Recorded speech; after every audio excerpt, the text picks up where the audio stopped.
We're good to go again. Right, sorry mate. Okay, Yeah. so in terms of setting the time, basically always move the hands clockwise and allow the strike, if you're running through any strike sequence, to run through that strike. Alright? Never, on pain of death, do you wind the clock backwards. Alright? In terms of so can you move both hands, or do you say only the minute? So if you've got to go 24 hours, you've got to go like around like exactly 23 times sort of thing. Yeah, exactly. Well, well, and 12 hours. Yeah, okay, sorry, yeah, that's right, yeah, of course, yeah. Is that the same with the date as well? I'll show you that. Okay, right. So you're running. Okay. Okay, in terms of taking the hood on and off, yeah. basically it slides forward nice and carefully, alright, and it has lugs which are basically there to stop the hood from falling forward. Yeah.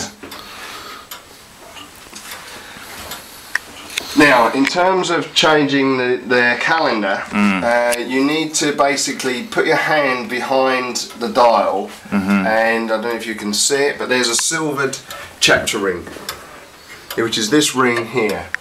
It's this ring here. Okay, yeah. Alright? Yeah. Now, that will be engaged twice a day. Right. And when it's engaged, you won't be able to move it. Yeah. Alright, but once you've basically gone out of that timing sequence, then you can move it. Just free your hand behind there if you're worried about. But don't force it, obviously, if it's. Don't force it, because that means it's engaged. Yeah, gotcha. Alright, now in terms of you go away on holiday, you come back, you think bloody hell the clock stopped. Yeah. Right, you basically wind up both the winders. This is the going side and this is the striking side. You basically wind the clock up so that the weights come up to approximately around here. Alright, never wind it all the way to the top, because these if you knock the line off of these pulleys, it won't run properly. Right. Alright? So actually when you wind these things, all you're doing is just pulling the weight up to... Exactly. Oh, okay, that's quite clever. Alright? Now, the other thing also that we need to do is, when you set the clock up, it must be vertical on both front to back and left to right. Yeah. Alright? And that way, these weights won't do what they're doing here. See this kind of chunk out of the front here. Yeah. Basically what's happening is that the actual weight as it comes down is resting on it. Yeah, right. Alright, so it's important that it's... What, 300 years of knocking the wood off there. Exactly. Resting. Yeah, fair enough. Alright? Now, in terms of when you wind it up, it will come to you with the lines down. Alright? So basically what you've got to do is you've got to put the weight on and let it go down to the bottom gently, and then wind it up. Alright, now what I would suggest you do is do a couple of turns initially, set the clock up. As long as it's making this ticking noise, nice even beat tick tock, then you know the clock's okay. Alright, now what when I send you the clock, basically once you've set it up, you just set the pendulum swinging back and forth. In regards to timekeeping, this little nut here is what we call the rating nut, and you basically wind that up to go faster, down to go slower. Up faster, down slower.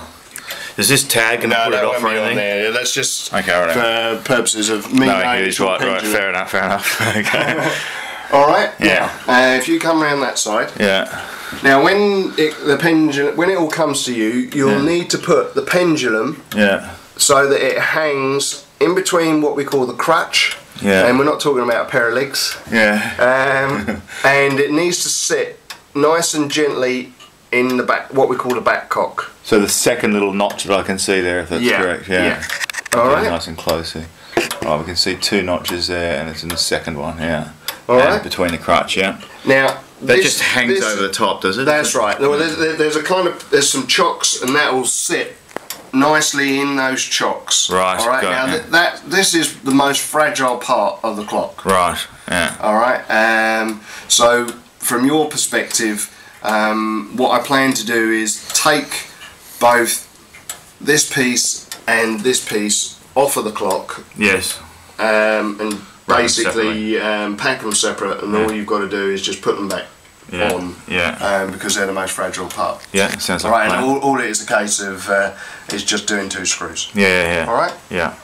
Now, in regards to the striking element, okay, you have what we call an outside count wheel. Sorry, an inside count wheel. I'll rephrase that. Inside count wheel. And basically, you get this on very old clocks. Yeah. And each of these kind of notches that you can see here governs the number of strikes that the clock does. Right. Okay. Okay. So strikes per hour, or just strikes in a 12-hour period? Per right. hour. Okay. Yeah. All right. So 12 o'clock it'll do 12 if it's engaged in the right. Right. Notch. Yeah. All right. And obviously, if you need to rephrase or realign that little trigger there, you just basically pull it down, let it go, and it'll run through the next strike. So for argument's sake, it's showing 10 o'clock, it's only striking 9, just trigger that, and it'll bring it to 10. Okay, you don't have to trigger it and move it, it just automatically slips around. It'll automatically do it itself. Right, gotcha. Assuming it's wound up. Yeah, gotcha. And from your perspective, if you need to make any adjustments with regards to the bell or anything like that, for whatever reason, it's moved in transport, you've got a nut on the top here, which basically holds the bell in place. Yes. And this hammer arm here, obviously you need to have it so that it will basically hit the bell but not double hit it, if you like. Yes. So it has to be in the right position. Now you can bend this by putting 2 fingers like so, and you basically bend it slightly appropriately. Right. Okay. All right. Now, from your perspective, I'll show you what I mean. All right. So if you keep it running now, because I'm going to rate it to 10 o'clock. All right. Now it makes that little whirring sound, which is what we call the setup. Yes.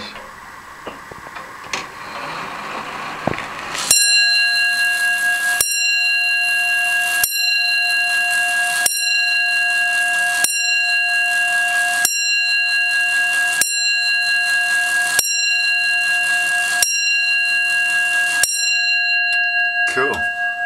And so, such is the magic of the clock. Must be nuts around this place. Exactly. Sometimes it's quite noisy. All right. And from your perspective, that really covers all the items. When you're winding the clock up, first of all, when you wind it up, the lines should go on the barrels evenly. You see how it's basically on there? Yeah, starting at the back. Yeah. And so that's where it's connected, I presume. That's why it's where it's fixed, and that's why I'm saying that the clock needs to be vertical on all planes. All right. Excellent. So these are all the kind of little quirky things that you need to basically take account of once you're doing it. Now, the most important thing, once you've set it all up and you set the clock running, assuming it's on a flat base, is that the clock should have that even tick. Now, heaven forbid it doesn't have that. Right? If you come around this side, now the thing that you have to bend, and this is where you have to have very small fingers, is this piece here. Right. Yeah. And you basically, in the same process, 2 fingers and a thumb, you'll bend it one way or the other to get it into beat. Alright, that even tick-tock. Yeah. And that is basically the hardest part of the clock. But how do you know what's even and what's, it's the sound. Oh, yeah? It's all about sound. Yeah. And like you're listening here, that's what you're going to achieve when it comes to you. But if it's not even, you notice it, it'd be going... It won't run. Oh, right, okay. It won't run. Right, gotcha. Alright. Excellent. Yeah, excellent. So that's pretty much it then. So this will come in 2 pieces. We're going to have this is going to be in a crate. Pieces. You'll have the hood, which is obviously this piece here. Yeah.